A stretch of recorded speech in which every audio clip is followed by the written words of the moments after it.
Hello YouTubes, we have some technical jobs to take care of today, including installing this Prodigy Advance system that I got from Greg Dean a while ago.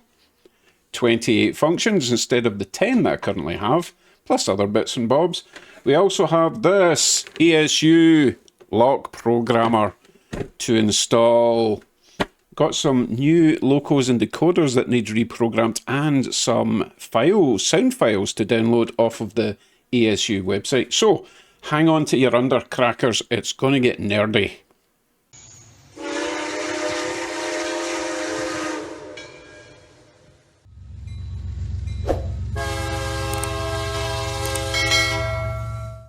Let's start with the easy one, installing our new control system, our Prodigy Advance. It's actually Prodigy Advance 2, or is that to the power 2? I'm not sure what that means. Anyway, I will briefly show you where everything plugs in, and then I'll just go on with it. It's fairly straightforward. Now, I'm not going to go into too much detail with this system. It is nearly 20 years old. Most people will be getting NCE, Digitrax, that kind of thing. So just the basics. This is the base controller. This is your cab controller. That plugs into this via that. It's kind of like an Ethernet cable, goes in there and goes in one of those three. Factory use only. I don't live in a factory, so I won't be using that one. And at the back, oh sorry, the front, sorry, power on off, a couple of lights. Cab select, so that's to choose something. It says briefly in the instructions, select cab 1 to 8. We'll tell you why later, and it never really does. On the back, we've got two sets of inputs, or outputs, sorry. Those two go to the main track feeds, if you like. Programming track only goes to a separate programming track. Power in my case, it's going to be 110 volt AC power supply. Okay, so that's all there is to that. Let's say that gets plugged into that. Simple. So the reason Greg sent me this new unit is 28 functions and other functions as well. My last controller, which he also sent me, only has 10 functions. So we can take advantage of more flashy lights and beeps. I'm sure there's other stuff in the instruction manual to look at as well. Right, this is relatively straightforward. I'm going to find somewhere to install this, plug it all in, and we will try some of the new functions.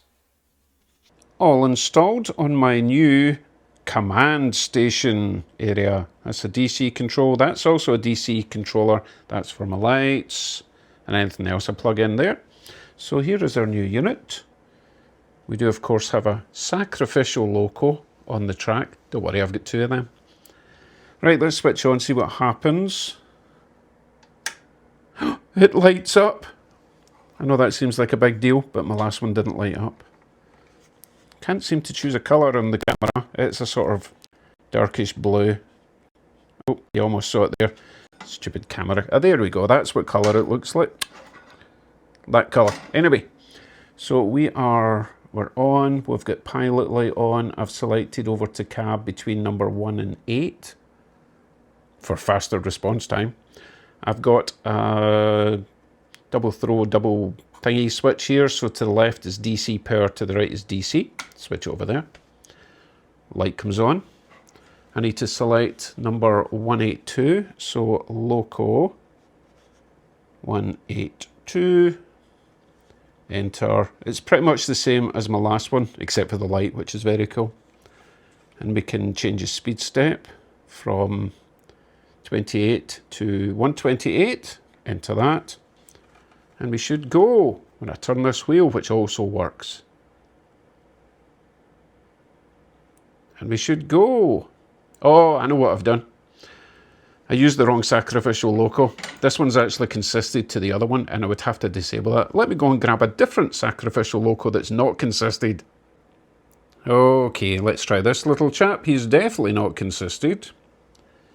He is number 1870. Got him in there. Throw my switch. Light should come on. Light does come on. This time when I turn the wheel, he should turn. He should go. There he goes. This little loco is very old, so forgive its noise and chunkiness. Oof, let's change that to speed step. Oh, it is on speed step 128. That's surprisingly fast considering. Come on then. Lovely. No sound or anything, but he does have lights at least. Oh, he's quite nippy. Change direction again. So far then, everything is working just fine. It's very similar, as I say, to the last one, but it lights up and it's got more functions, which I can't take advantage of with this loco. So I will remove this from the track, find something a bit more interesting to play with, shall we? Love that blue, it's so cool. Camera hates it. If I sneak up on it, it's... Sneak up? No, whatever. Right, you're coming off. Well, as you can see, I have my J on the track, and unfortunately I seem to have messed everything up because I went ahead and I tried some functions beyond 15, and now, as you can hear, it's making noises, but we're supposed to be at speed step 9, 10, and it's not moving, and it only moves if I press 8, which switches off the sound. Sound is off and now it starts moving. I think I just need to do a CV reset and maybe actually read some instructions. But hey, at least the screen lights up now. Right, I'll go ahead and do a CV reset. Presumably it's CV8, value 8. I'm not going to go and try all the functions again. That's just basic, different little noises that you don't care about. There is another function I want to show you, or another feature of this base unit that's quite important. So, as I say, CV reset, and I'll bring it back in a wee second. Right, my lovely J is back to normal, responding as it should. Right, let's see what else we can break. Apparently, I can use my old cab controller, so that's a new one with the blue light. This one doesn't have a light. However, I think I can still use this one, albeit without the extra functions that apparently I can't work out anyway. But it means that if I get a longer cable, then we can move this to the inside of the layout and I don't have to drag this everywhere. Just for general up and down speed things, right? So I'm going to put you on a tripod and we'll plug this in and try not to blow things up. Now, the one thing I did read is that we can't have both of these cab controllers with the same address. So, for example, the one with the blue light, that's cab number 1. I want this to be cab number 2, but it will be cab number 1 from factory. So, we need to plug it in. It does light up.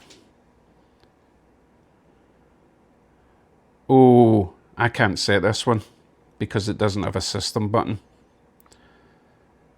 I could probably set up the other one as cab number 2 and this one will still be cab number 1. So I'll tell you what we'll do. We'll unplug the first one just to make sure the other one's going to work. Oh, it's a bit tight, eh? Okay. And we will select loco number 3024 and we'll see if the J moves. Alright, 3024. We'll try the sound first. Okay. Not sure why it switched the ditch lights off. That was rude. Now it's flashing at me. That's not a good sign. But why did it start it? Okay, that's not going to work.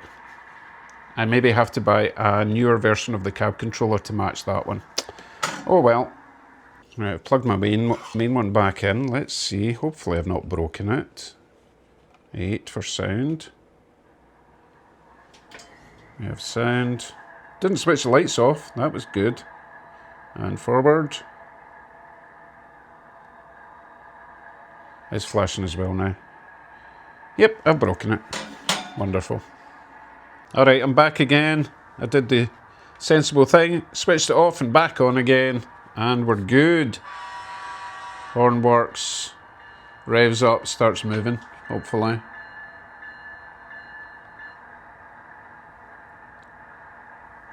Come on.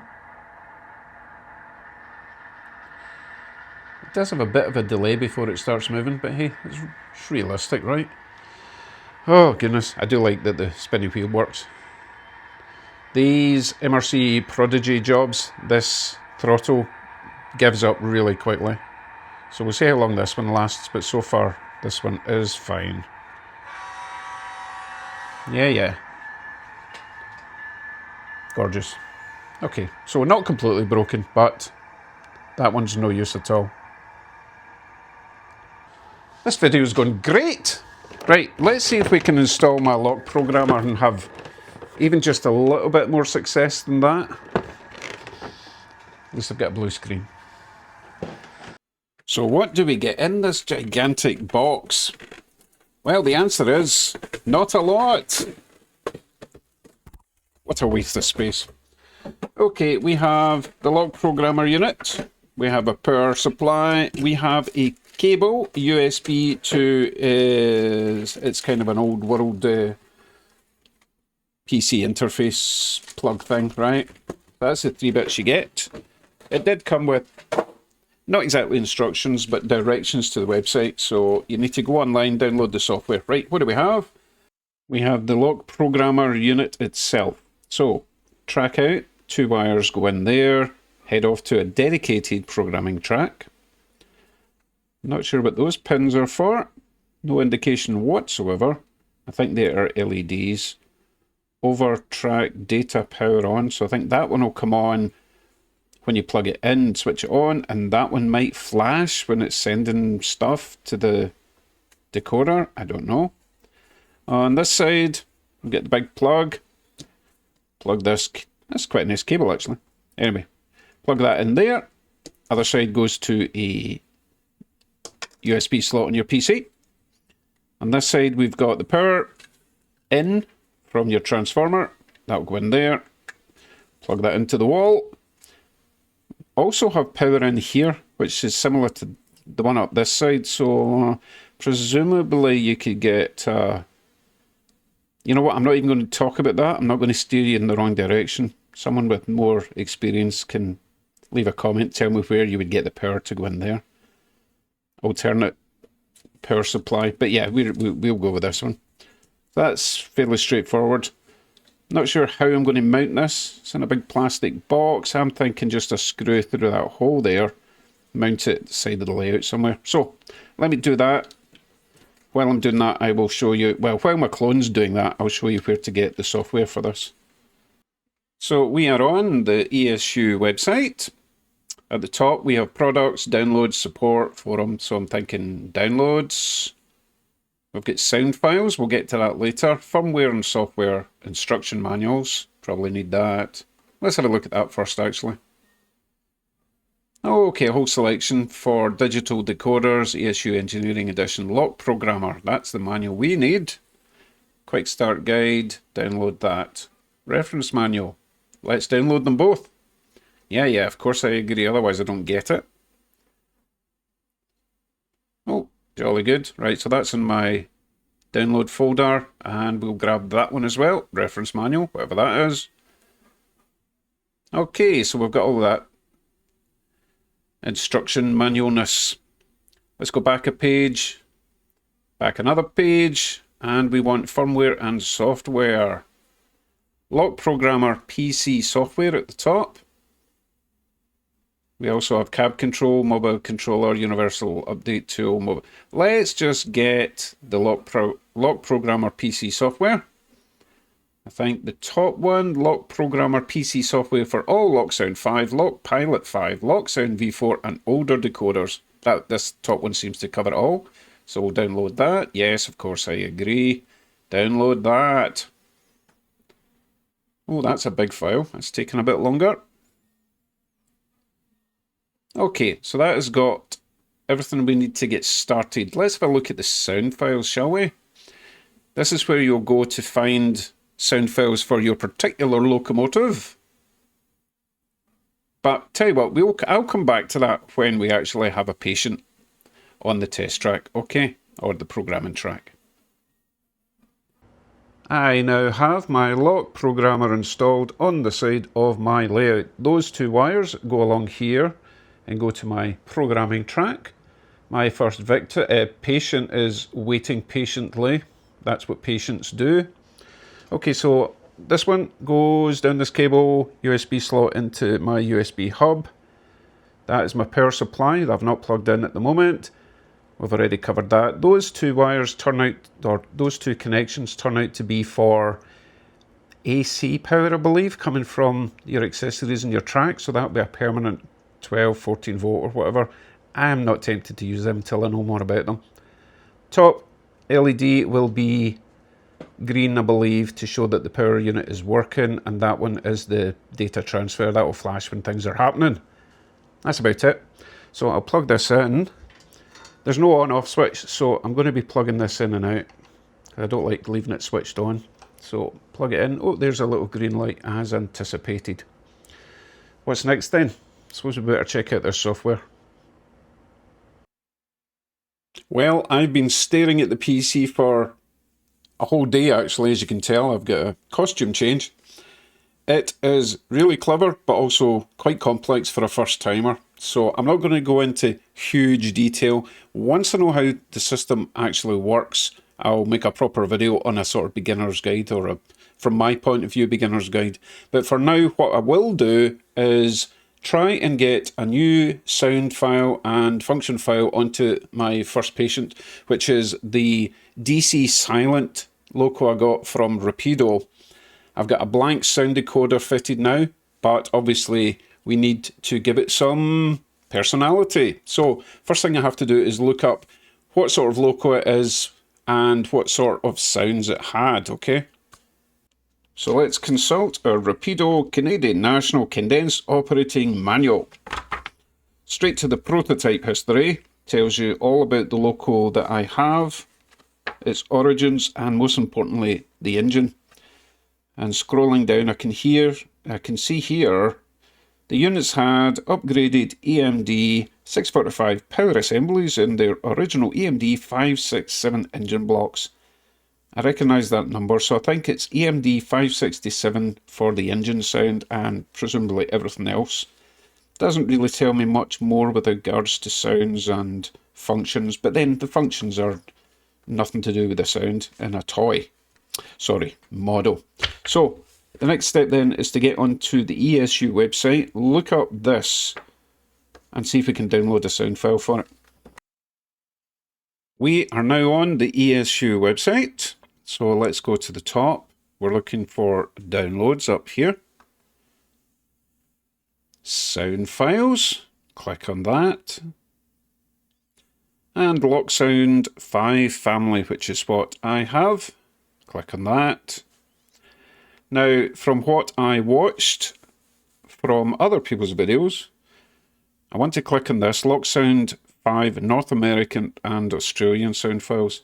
I'm not quite sure what the difference is with factory equipped sound files, so let's just go for this one since that's what everyone seems to recommend.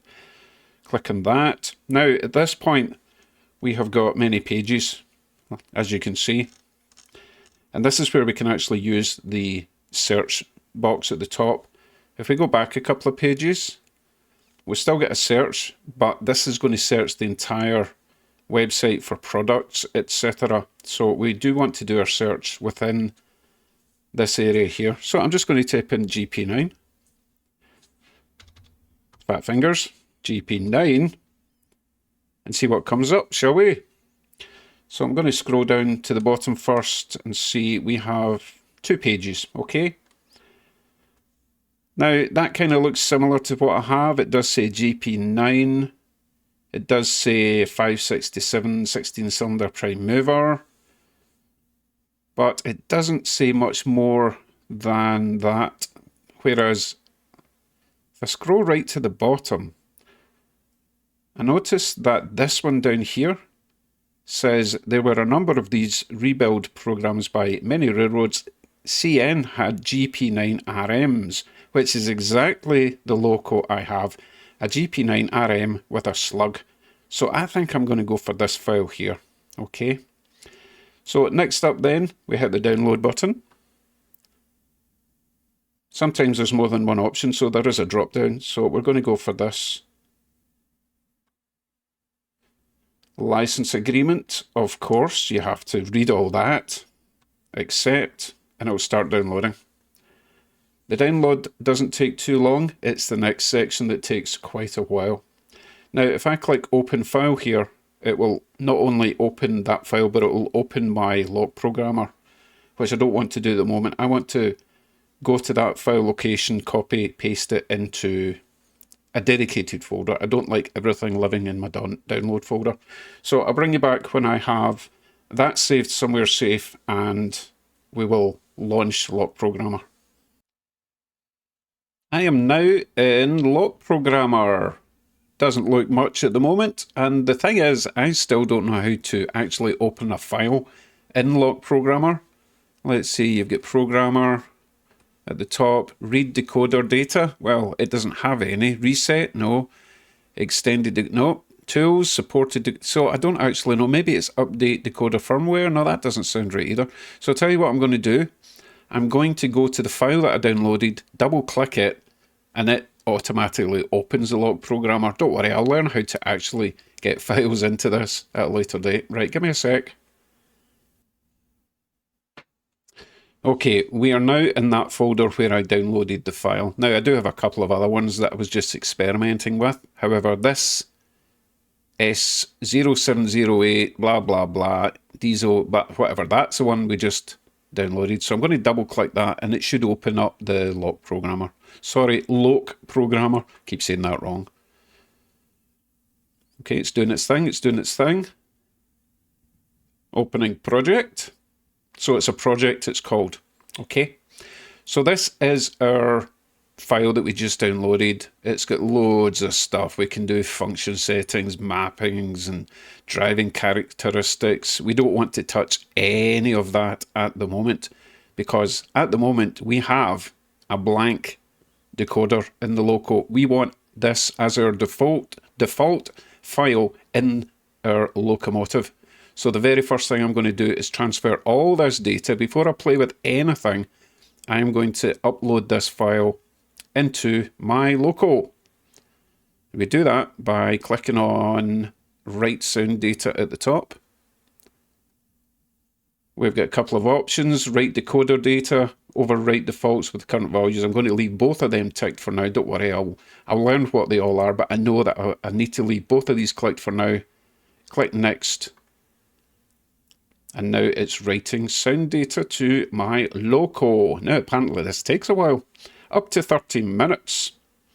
So I guess I will go and grab a coffee, and I'll see you in 20. Okay, our sound file is now written to our decoder. Took about 20 minutes. Now, before you start thinking, oh, I've got a great PC, it'll do it much faster. No, normally it would take 30. I've actually got a pretty fast PC with 64 gigs of RAM, so it does take a while. Right, the fun bit, hopefully. Now we can look at all the goodies we've got in this program. First thing I want to do is look up decoder information up here. Click on that and read decoder information, and it should bring up that file that we've just put onto the locomotive. So there we go, lock sound DC, 5DCC, blah, blah, blah, words, words, words. So it has transferred the data onto the decoder. If we click on decoder, we've got all these millions of settings. We've got information.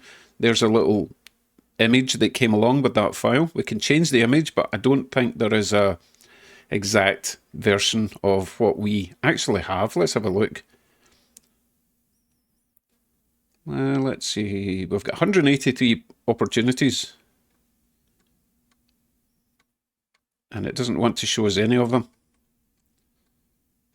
Load image, maybe? Load image, what happens there? Oh, goodness, no, cancel that. We'll keep it with whatever image it's got. Oh, system built-in images. Oh, right, so we can make... Oh, right, so user-defined image. I can make my own image, like take a photo of it, and then load it into that. That's perfect, okay. But for the moment, we're just going to use that little image. We can put in all sorts of information...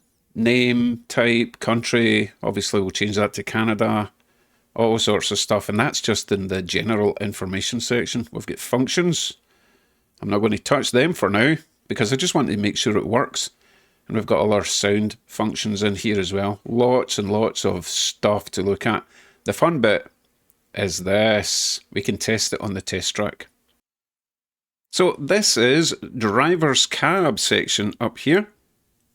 We have decoder test and turnout control panel. I don't have any of them, so let's just stick with decoder test. At the moment it's set to address 3 up here, but we can change that later on. I just want to make sure it works. So what we do is we hit the go button, and now we are controlling the locomotive. Let's start with a light. Do we have a light coming on? Yes, we do. If we change direction, which is down here, that light should go off and the one at the rear should come on. I'll just check the back. Yes, indeed, we have a light at the back. So we'll change direction again, forward. Let's notch it up 1 and see if it starts moving forward. Well, I actually notched up 2. There it goes. Change direction. Should go backwards. Lovely. So what I should add at this point is that not only do we upload the sound files to the decoder, but it's also uploading all the functions as well. That's good to know. So F1 should be the bell. Oh, I will turn off noise suppression because I'm using OBS for this. And if I have noise suppression on, then you won't hear it.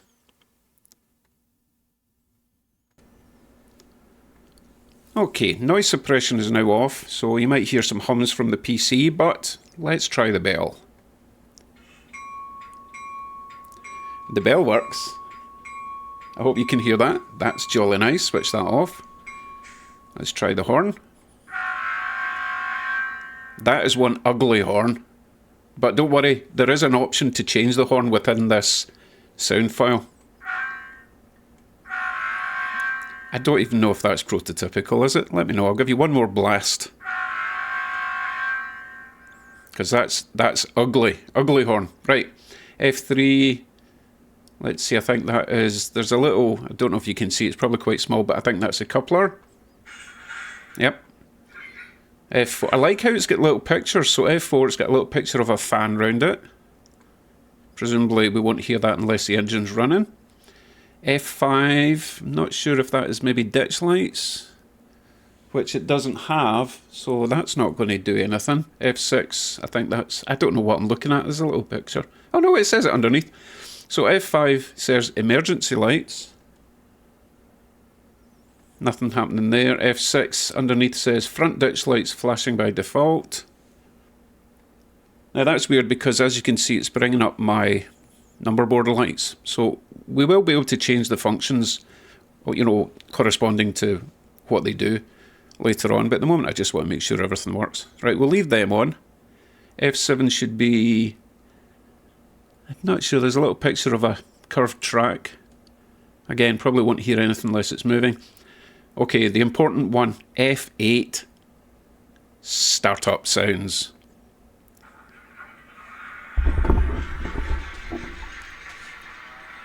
Ooh, that actually sounds pretty good. I hope you can hear it, at least a little bit. And we will move off. We'll do all this on the track, the main track, but I just want to make sure it's working.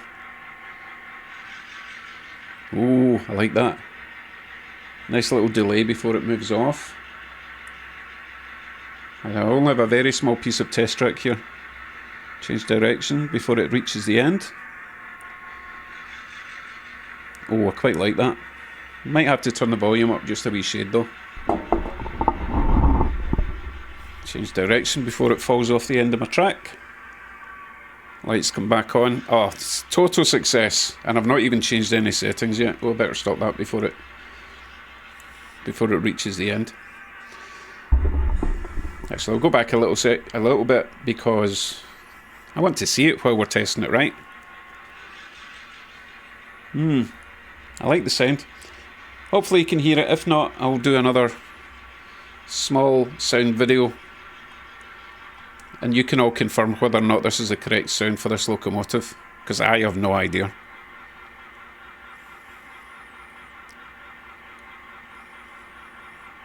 Okay, other sounds. F9 is the load or something. There's a little picture of a guy holding weights. Again, you're not going to hear that unless it's moving. F10. I think that is brake squeal. F11 is another fan. Oh, F12's got another light, which is not doing anything on this particular loco. F13 rear ditch lights, don't have them. 14 handbrake, 15 isolation switch, 16 air dryer and shutdown. Oh, so many. Yeah, tons and tons of functions. It goes up to F32 and then clicking that and it actually goes down to F48, but you can't see it because I've cropped this little screen. Oh look, we can change the master volume here and the bass and the treble. So let's see. Horn was a bit... Let's turn the volume up. Why not? Oh, that's the wrong button. Try this one. Why are my number board lights flashing? Because they think they're ditch lights. Right, so that needs changed, or we need a different sound file. Let's turn the bass up a bit. Oh, the engine sounds better now. Excellent. So we can stop that, and in order to keep those settings, I believe we don't have to like upload another sound file. I think we just go up to, let's see, is it write decoder data? Yeah, we click on the first little red arrow here, okay. Overwrite defaults with current values. Click on next. And this doesn't take long because we're just changing the values in the decoder, we're not changing the files. I think that's all there is to it for now. Now, obviously, I still need to change the local address because it's still set to 3 factory default, and just make sure it's running around the track okay. But I'm not going to go any more into the programming. I want to learn this reasonably well before I make a proper video, because there's no point making an instructional video if you don't know what you're doing. And I couldn't really find a beginner's basic getting into LokProgrammer video out there without it being really complex, and I want to make it as simplified as possible because it's actually really good fun, but there's a fair bit of learning to do. Right folks, see you all very soon. You can watch this little parade lap. I'll even leave the sound on for you since that was the whole point of the video. Bye for now.